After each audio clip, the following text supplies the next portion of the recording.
ಇನ್ನು ಕನ್ನಡ ಚಿತ್ರರಂಗದ ಸಂಕಷ್ಟ ನಿವಾರಣೆಗಾಗಿ ಹೋಮ ಹವನ ಮಾಡೋದಕ್ಕೆ ಕಲಾವಿದರ ಸಂಘ ಮುಂದಾಗಿದೆ. ಸೊ ಅದು ಇವತ್ತು ಬೆಳಗ್ಗೆಯಿಂದ ಆರಂಭ ಆಗಿದೆ. ಸದ್ಯಕ್ಕೆ ನೀವು ದೃಶ್ಯದಲ್ಲಿ ನೋಡ್ತಿರೋ ಹಾಗೆ ಅಭಿಷೇಕ್, ಅಂಬರೀಶ್, ಪ್ರೇಮ್ ಮುಂತಾದಂಥ ನಟರು, ಬೇರೆ ಬೇರೆ ಕಲಾವಿದರು ಎಲ್ಲರೂ ಕೂಡ ಆಗಮಿಸಿದ್ದಾರೆ. ಮೃತ್ಯುಂಜಯ ಹೋಮ, ಗಣಪತಿ ಹೋಮ, ಹಾಗೆ ಆಶ್ಲೇಷ ಬಲಿ ಹೋಮಕ್ಕೆ, ಹಾಗೆಯೇ ನವಗ್ರಹ ಯಾಗ, ಶತ್ರುನಾಶ ಹೋಮ ಇವೆಲ್ಲವೂ ಕೂಡ ನಡೆಯಲಿದೆ. ಈಗ ನಟ ಅಭಿಷೇಕ್, ಅಂಬರೀಶ್ ಆಗಮಿಸಿದ್ದಾರೆ. ಸೊ ಕಲಾವಿದರ ಸಂಘಕ್ಕೆ ಬಂದು ಹೊರಟಂಥ ಅಭಿಷೇಕ್ ಜೊತೆಗೆ ನೆನಪಿರಲಿ ಪ್ರೇಮ್, ಲವ್ಲಿ ಸ್ಟಾರ್ ಪ್ರೇಮ್ ದಂಪತಿ ಕೂಡ ಆಗಮಿಸಿದರು. ಇನ್ನು ಹೋಮದಲ್ಲಿ ಹಿರಿಯ ನಟಿ ಗಿರ್ಜಾ ಲೋಕೇಶ್ ಕೂಡ ಭಾಗವಹಿಸಿದ್ದಾರೆ.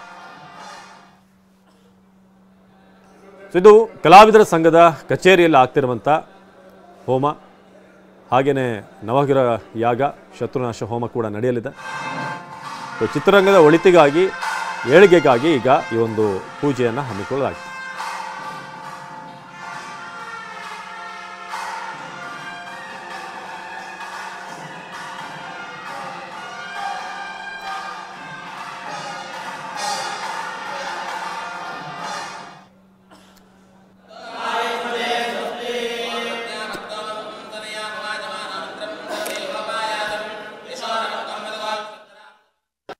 ಇವತ್ತು ಏನು ಈ ಕಲಾವಿದರ ಸಂಘದಲ್ಲಿ ಒಂದು ಹೋಮ ಹವನ ಯಾಗ ಪೂಜೆ ಎಲ್ಲ ಮಾಡ್ತಾ ಇದ್ದೀವಿ.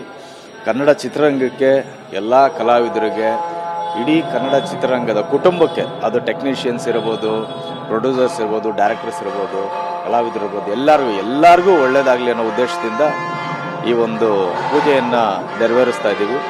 ಸೊ ಹಾಗಾಗಿ ಇದರಲ್ಲಿ ಭಾಗಿಯಾಗೋದಕ್ಕೆ ನಾನು ಸಹ ಬಂದಿದ್ದೇನೆ. ನಮ್ಮ ಭಾರತೀಯ ಸಂಪ್ರದಾಯದ ಪ್ರಕಾರ ನೀವಾಗಲಿ ನಾವಾಗಲಿ ಮನೆಯಿಂದ ಹೊರಡಬೇಕಾದ್ರೆ ದೇವರಿಗೆ ಕೈ ಮುಗಿದೇ ಬರ್ತೀವಿ, ಎಲ್ಲ ಒಳ್ಳೇದಾಗಲಿ ಅಂತ. ಸೊ ಎಲ್ಲನೂ ಒಳ್ಳೇದಾಗೇ ಆಗುತ್ತೆ. ಸೊ ಹಾಗಾಗಿ ಒಂದು ಪಾಸಿಟಿವ್ ಮೈಂಡ್ ಸೆಟ್ ಇಟ್ಕೊಂಡು ಎಲ್ರಿಗೂ ಒಳ್ಳೇದಾಗಲಿ, ಕನ್ನಡ ಚಿತ್ರರಂಗಕ್ಕೆ ಒಳ್ಳೇದಾಗಲಿ ಅನ್ನೋ ಕಾರಣದಿಂದ ಮಾಡ್ತಾ ಇದ್ದೀವಿ. 100% ದೇವ್ರನ್ನ ನಂಬಿದವರು ಯಾವತ್ತೂ ಕೆಟ್ಟಿಲ್ಲ, ಕೆಡೋದು ಇಲ್ಲ, ಒಳ್ಳೇದಾಗೇ ಆಗುತ್ತೆ.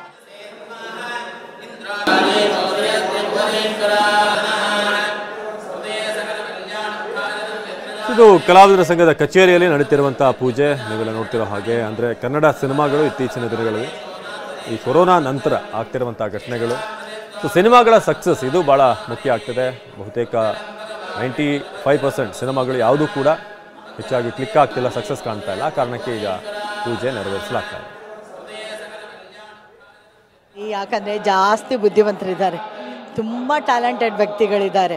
ನಮ್ಮ ಕನ್ನಡ ಚಿತ್ರರಂಗ ಯಾವುದೋ ಕಾಲದಲ್ಲಿ ಪ್ಯಾನ್ ಇಂಡಿಯಾ ಸಿನಿಮಾಗಳನ್ನು ಕೊಟ್ಟಿದೆ. ಪುಟ್ಟಣ್ಣ ಅವ್ರ ಸಿನಿಮಾ ಬಂದರೆ ಸಾಕು, ಎಲ್ಲ ಡೈರೆಕ್ಟ್ರುಗಳು ಹಾಗೆ ಕಾತರದಿಂದ ಕಾಯ್ತಾಯಿದ್ರು ಅಲ್ವಾ. ಲಕ್ಷ್ಮೀನಾರಾಯಣ ಅವ್ರದ್ದಾಗಲಿ ಅವ್ರಿಗಿಂತ ಹಿಂದೆ ನಮ್ಮ ಆರ್ ನಾಗೇಂದ್ರ ರಾವ್ ಅವರು ಸಿನಿಮಾಗಳು ತೆಗೆದ್ರೆ ಎಲ್ಲರೂ ಕಾತರದಿಂದ ಏನು ತೆಗಿಬೋದು, ಇವರು ಏನು ಮಾಡ್ಬೋದು ಅಂತ ಕಾತರದಿಂದ ಕಾಯ್ತಾಯಿದ್ರು.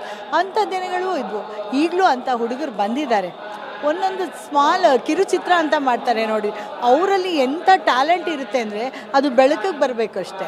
ಅಂಥ ಬುದ್ಧಿವಂತರು ನಮ್ಮಲ್ಲಿದ್ದಾರೆ, ಅಂಥ ಒಳ್ಳೆ ಯೋಚನೆ ಮಾಡೋರು ಅಂತ ನಮ್ಮಲ್ಲಿದ್ದಾರೆ.